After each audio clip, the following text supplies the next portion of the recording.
Crisis total, no hay medicinas en las farmacias públicas. Barata nos agarró de cojudos, ¿se caerán los juicios Lavallato? El Congreso concreta la amnistía a violadores de derechos humanos. 18 millones de soles para Norvial, de la ex Graña Montero. Argentina le da una manito a Bolivia. Y a punto de aprobarse la ley para la U. Empieza la contra.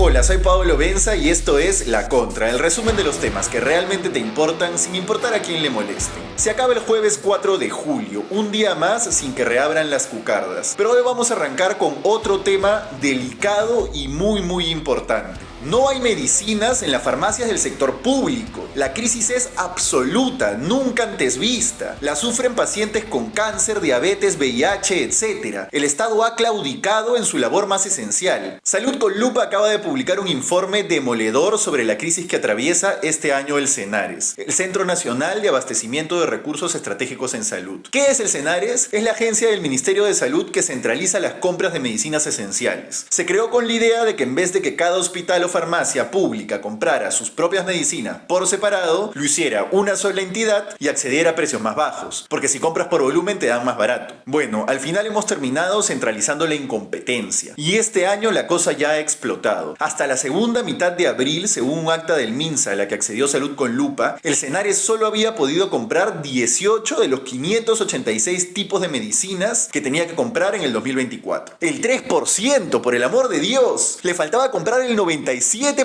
de lo que es su función principal. ¿Por qué? Porque el CENARES se ha pasado todo el 2024 pagando sus deudas del 2023 y no le quedaba dinero para comprar este año. Estamos todos locos. Por supuesto, esto ha generado que las farmacias del sector público a las que reparte el CENARES estén desabastecidas de medicinas esenciales. Esto es especialmente un problema para pacientes con enfermedades que requieren medicinas de forma recurrente, digamos diario, semanal o mensual. Esto es, por ejemplo, pacientes de cáncer, diabetes o VIH, que además de lidiar con la enfermedad, ahora tienen que enfrentarse a esto. La situación es crítica a nivel nacional, según Salud con Lupa. Las regiones con menor nivel de stock de medicinas son Tumbes, Loreto, Madre de Dios, Ucayali y San Martín. Y por si fuera poco, todo eso, dos grandes hospitales de Lima, el 2 de Mayo y el Loaiza, han informado que ya no les queda ni ibuprofeno ni paracetamol. ¡Ni paracetamol! Estamos todos locos. Yo sé que a este punto me van a decir, Paolo, pero en los hospitales públicos nunca hay nada, todo te mandan que lo compres al frente. Y sí, yo sé, ya se hizo costumbre hace años que nunca tengan nada y todo lo tenga que comprar el paciente. Y eso es porque los médicos, enfermeras, etcétera, se chorean las medicinas en colusión con las farmacias que están en los alrededores de los servicios de salud. Pero lo que está pasando este año ya es crítico. El subsuelo del subsuelo. Ahora ni siquiera se compran las medicinas para que se las choreen. Ahora sí no hay nada de nada. Abandono total. Y todita la culpa es del ministro acuñista César Vázquez, un impresentable que no ha parado de cagarla desde que asumió el cargo en junio del 2023.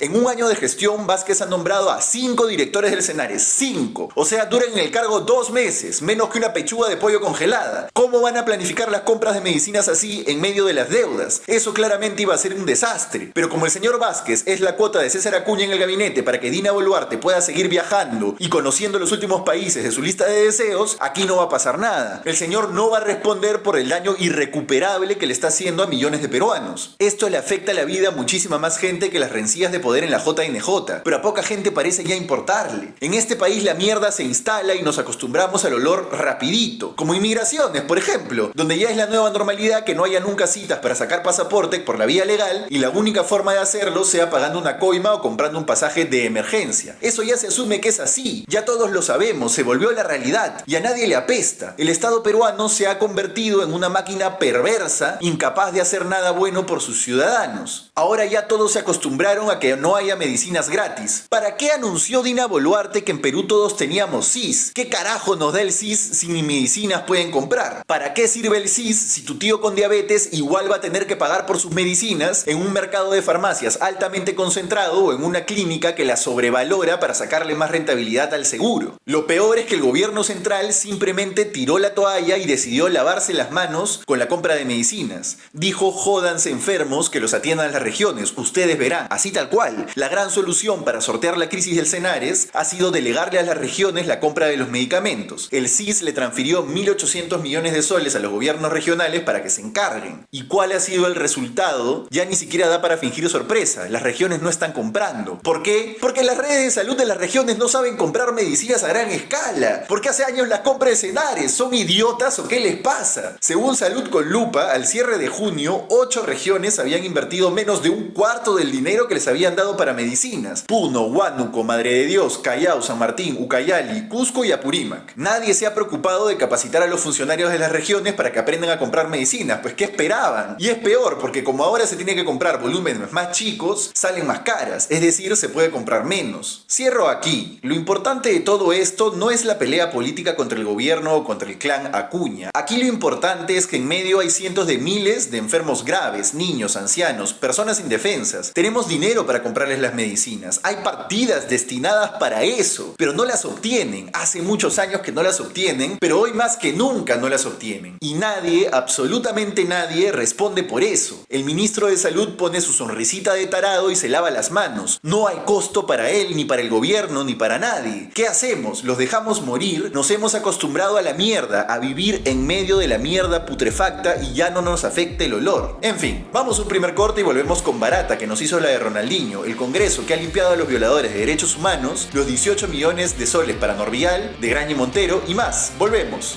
¿El periodismo es libre o es una farsa? Sin términos medios. Y para hacer eso realidad, te necesitamos a ti. Hemos creado un Patreon donde tendrás más de La Contra. Aquí podrás suscribirte a beneficios exclusivos y apoyar este proyecto. Encuentra el link en la descripción de este video. Para seguir hablando a fondo de las empresas de las que nadie habla, de los temas que te impactan realmente. Y ya sabes, sin importar a quién le moleste. Te esperamos. Regresamos con La Contra, el resumen de los temas que realmente te importan sin importar a quién le moleste. Recuerda que la mejor forma de apoyar lo que hacemos aquí es suscribiéndote a los beneficios exclusivos de nuestro Patreon. El link está en la descripción de este video, o también puedes yapearnos al QR que está en pantalla. Titulares. 1. Barata nos agarró de huevones. El Poder Judicial revoca el acuerdo de colaboración eficaz con el ex jefe de Odebrecht en el Perú a pedido de la Fiscalía, porque se negó a declarar en el juicio de Ollanta Humala. Y con esto, todos los procesos grandes contra políticos corruptos por el caso Lava Jato reciben un golpe mortal, incluido el de Keiko Fujimori. Porque dejémonos de tonterías, la declaración in situ de Barata era una pieza clave de la carpeta fiscal. Así lo dijo el propio José Domingo Pérez anteayer. Van a salir a decir que hay mucho más elementos, que los hay, pero Barata era crucial. Ya, pero bueno, ¿qué pasó? Que en octubre del año pasado la Fiscalía Lava Jato pidió al Poder Judicial que revoque el acuerdo de colaboración de Jorge Barata en Perú, luego de que se negara a declarar en el juicio de Humala y su esposa Nadine Heredia. Ojo, estamos hablando del acuerdo de Barata, no el de Odebrecht como empresa. Ese sigue vigente, pero ahí hay más documentos, no testimonios. El peso es distinto. La decisión final para revocar el acuerdo de Barata recién se ha tomado ahora, pero se remonta a agosto del año pasado, cuando el Supremo Tribunal de Brasil prohibió a Barata declarar en el juicio Humala sobre las pruebas obtenidas de los servidores encriptados de Odebrecht, Drausis y MyWebDay. Pasa que en Brasil el caso Lava Jato se está desarmando, porque allá como acá parece que los corruptos siempre terminan ganando. Y todo lo que pasa en Brasil más o menos que tiene un efecto espejo en Perú tiempo después. Apunten esa, porque sirve para analizar futuros escenarios políticos. Ya, y entonces la Fiscalía Lava Jato se molestó y quiso cogotear a Barata con su acuerdo de colaboración. ¿Pero qué le van a hacer? El señor ya sacó su plata y se mudó a Brasil, que no extradita a sus ciudadanos. Ahora el Poder Judicial ha dicho que corresponde que la Fiscalía lo acuse, pero Barata se debe estar cagando de risa del tema. Está bien tranquilo allá, a lo máximo ya no podrá comer ceviche, o bueno, no en Perú. Veremos, si la decisión se mantiene, lo más probable es que el juicio a Keiko Fujimori pierda un elemento clave en el esfuerzo por probar lavado de activos. El señor ya declaró, Barata, pero eso no tiene ni de cerca el mismo peso que traerlo al juicio. El abogado de Barata, César Nakazaki, sí, Nakazaki, ha dicho que Barata quería declarar, por supuestito que quería declarar, pero que los fiscales deben pedirlo a través de la cooperación judicial internacional. ¿Le creemos? En fin, como escribió un periodista argentino al que he leído y releído, Rodolfo Walsh, los muertos bien muertos y los asesinos probados pero sueltos. Parece que siempre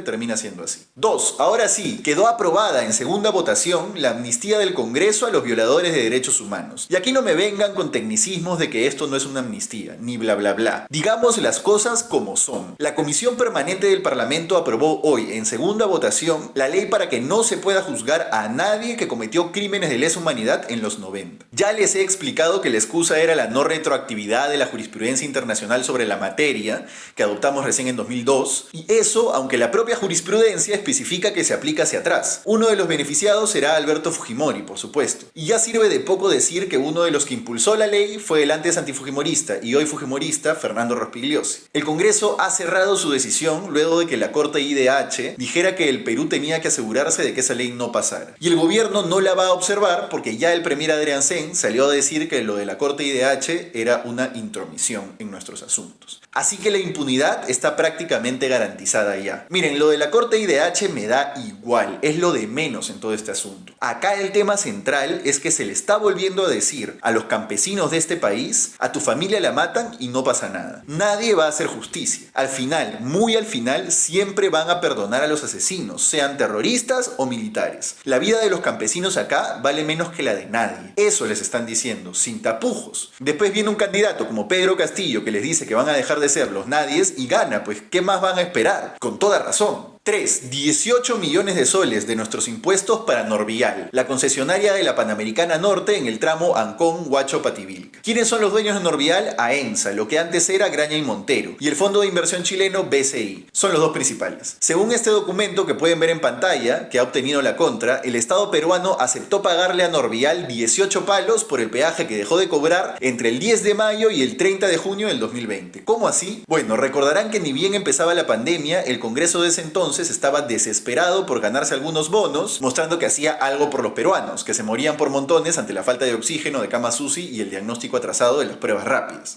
Y sin poder ganar ingresos diarios por la cuarentena. ¿Qué hizo el Congreso? Suspendió los peajes a nivel nacional, sí, mediante una ley. Así como que se me ocurrió esto, hago una ley y ya saben. Eso duró hasta el 30 de junio, que el Ejecutivo sacó a las carreteras del estado de emergencia. En agosto, el Tribunal Constitucional, sorpresa, declaró inconstitucional la ley que había dado el Congreso. ¿Quién lo hubiera esperado, no? Y Norvial, ni corta ni perezosa, pasó a reclamarle al Estado el dinero que no había podido ganar. Según ellos, dejaron de cobrarle a 860.000 vehículos en esos 50 días, lo que equivale a 18 milloncitos de soles. El tema no llegó a ir a un arbitraje porque el Ministerio de Transportes aceptó pagarle a Norvial en la etapa previa, la de trato directo. Esto fue al cierre del año pasado. ¿Y por qué solo en trato directo? Porque Covi Perú, la concesionaria de la Panamericana Sur pasando por Cusana, había ganado unos meses antes un arbitraje por el mismo tema. Entonces era obvio que íbamos a volver a perder. Gracias Congreso, sonríen en Graña. Y una cuarta, en cortito, el ministro de Transportes, Raúl Pérez Reyes, se reunió en China con una empresa que tiene una subsidiaria en Perú investigada por corrupción por la Fiscalía. La información la sacó Canal N. ¿Qué empresa? La que opera en Perú se llama China Civil Engineering Construction Corporation, que no solo presentó documentos falsos para hacerse de millonarias obras, sino que es investigada como parte de la presunta red de corrupción de Pedro Castillo. Su casa matriz es la famosa China Railway Construction Corporation, que es con cuyos representantes se reunió el ministro en reciente viaje a ese país. La China Railway es una de las 3 grandes constructoras estatales chinas. Tiene decenas de subsidiarias que le responden al final del día al Partido Comunista de ese país. Como todo, claro. Y se pasean por el mundo concursando y ganando obras públicas, especialmente en países pobres e informales como el nuestro. No son, pues, los ejemplos de rectitud. Bienvenidos a la realidad. La realidad desde hace varios años. Desde que estallaron Lavallato y el Club de la Construcción, las constructoras brasileñas y peruanas perdieron fuerza en el esquema de corrupción para ganar obras públicas. Ahora todas las obras se adjudican limpiamente. No sean inocentes, solo fueron reemplazadas. ¿Por quiénes? Pues las cifras muestran claramente que en el último lustro las constructoras chinas desplazaron a todas las demás extranjeras como las que más obras públicas ganan por encima de los 20 millones de soles. Ahí lo dejo, pero pronto un especial sobre este tema que es bien chévere. Vamos a un último corte y volvemos con un bloquecito internacional. La Argentina de Milei le da una manito a la Bolivia de Arce para que no caiga en desgracia. Cada vez más cerca las elecciones en Venezuela, con el chavismo abajo en las encuestas, y la candidatura de Biden se desmorona en Estados Unidos. Volvemos. Anuncia en La Contra Podcast, la información que necesitas sin importar a quién le moleste. Hemos empezado este proyecto desde la sala de Paolo Benza, y para garantizar la sostenibilidad de este espacio te necesitamos a ti, a tu bolsillo, a tu aporte, a tu sencillo. Porque si confías en nosotros, le das una manito también a la información periodística y a la pepa sin filtros, y te haremos llegar a esas audiencias que aún no te conocen. Te esperamos.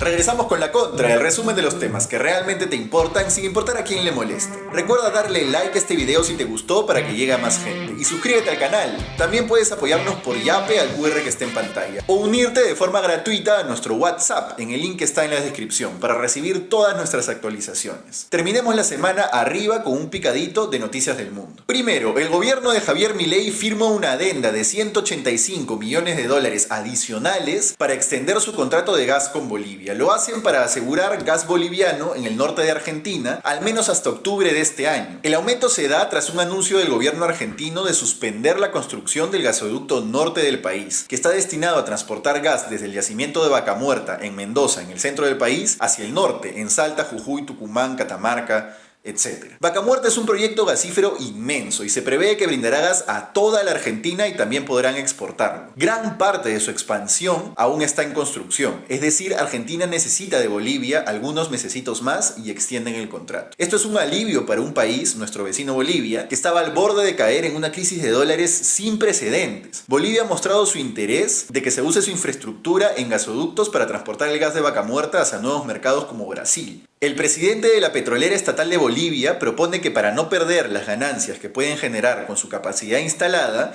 podrían transportar 3 millones de metros cúbicos día de gas con rumbo a Sao Paulo, la metrópolis más poblada de América Latina. Y a nosotros también, que estamos más cerca. Nosotros tenemos camisea, sí, pero también un estado absolutamente incapaz de masificar el gas al ritmo necesario. En fin. Segundo, empieza la recta final de las elecciones en Venezuela. Las próximas 3 semanas son cruciales para ver si el dúo María Corina Machado, Edmundo González, sostienen su ventaja en las encuestas frente a las amenazas de fraude del régimen de Maduro. Todo eso en medio de una campaña donde hasta el momento 46 miembros de la oposición han sido arrestados y desaparecidos por horas, según informa la ONG Acceso a la Justicia, y más de una decena de locales de campaña han sido cerrados. Ojo, muy pocos de los venezolanos en Perú podrán votar. Según cifras oficiales, solo 69.000 venezolanos en el extranjero están habilitados para votar. Y solo en el Perú hay 1,5 millones. No es ni el 5%. Por ejemplo, ninguno de los 600.000 venezolanos en Estados Unidos podrá votar, porque Venezuela no tiene ni embajada ni oficinas consulares allí. Se calcula que hay más de 7 millones de venezolanos que han huido del chavismo y esperan volver algún día a su tierra. ¿Por quién votarían todos ellos? Son 40% del total de votantes. Algo más que me llama la atención es la cuenta de TikTok de Maduro. Allí sube videos bailando reggaetón y otras estupideces. Prácticamente todos los comentarios son en su contra.